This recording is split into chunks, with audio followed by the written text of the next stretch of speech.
বাসায় আমি ফ্যানের নিচে ছাড়া বসে থাকতে পারতেছি না। আমার হাজবেন্ড বাহিরে রোদ্রের ভিতরে কাজ করে। মানে এটা অস্বীকার করার কিছুই নেই, পুরুষেরা যে আমাদের জন্য কত কষ্ট করে। আমরা মেয়েরা হচ্ছে এমন একটা জিনিস, মেয়েরা হচ্ছে সবসময় মম। এজন্য কি হয়, যারা ভালোবাসার পাগল তারা একটু ভালোবাসা যদি ব্যতিক্রম হয় তাহলে কিন্তু সেটা নিতে পারে না, একটু কম যদি হয়।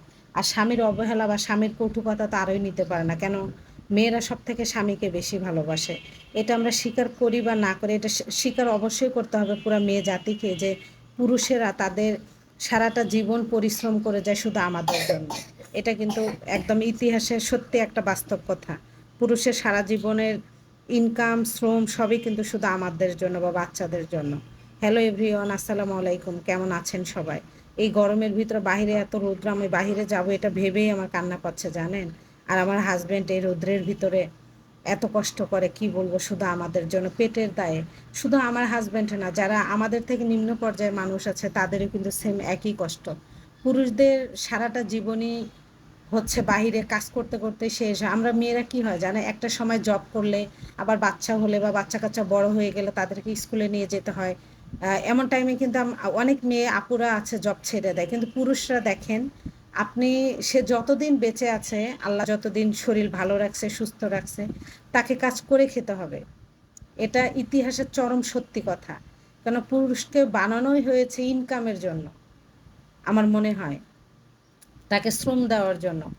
তো সেই ক্ষেত্রে পুরুষদের একটু ধৈর্য বেশি। আমি তো একদমই রৌদ্র সইতে পারি না।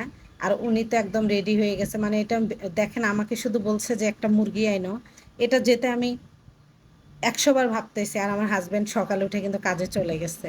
ওই যে বললাম না যে পুরুষ আসলে সত্যি স্বামীদেরকে সেলুট জানাই, হ্যাঁ, প্রত্যেকটা পুরুষদেরকে। ভাই আমার ভাবির জন্য শ্রম দিচ্ছে। এইটাই পৃথিবী। আমার বাবা আমাদের জন্য দিয়েছে। এইভাবে পৃথিবী কিন্তু চলছে। তারপর আমরা রাগে, স্বামীরা যখন কিছু একটা কথা বলে, সেটা চটা কথা হোক বা যেই কথাই হোক, আমরা মেয়েরা নিতে পারি না।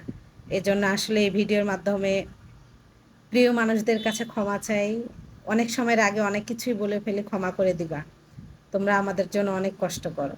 তো যাই হোক, বাইরে আসছি, এসে হচ্ছে আমি, বাবু এখানে দাঁড়াইছে, কিছু খায় নাই। সত্যি একটা কথা বলেন তো, বাবুকে দেখে বোঝা যাচ্ছে যে বাবু সারাদিন কিছু খায় নাই। সকাল, মানে সে রাত্রে হচ্ছে একটু খাইছিল ডাবের পানি, ওই পানি খাওয়াই।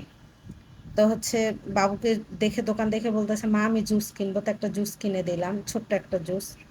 আসলে খাওয়া ঠিক না আমি জানি, এখন কিছু করার নাই, বাচ্চা মানুষ তো, আমি মা, সইতে পারি না যে যে কোনো একটা জিনিস খাক, তবু ভালো থাক, সুস্থ থাক। এটা আমি চাই। সুস্থ এগুলো খেলে থাকা যায় না, এখন কি করব বলেন। নিরুপায় হয়ে খাওয়াচ্ছি। আর ওইখানে হচ্ছে মুরগির দামটা জিজ্ঞাসা করলাম, তা উনি হচ্ছে একটু বেশি চাচ্ছিল, এখানে একটু 20 টাকা কম বলছে, তাই এখান থেকে নিলাম একটা সোনালী মুরগি।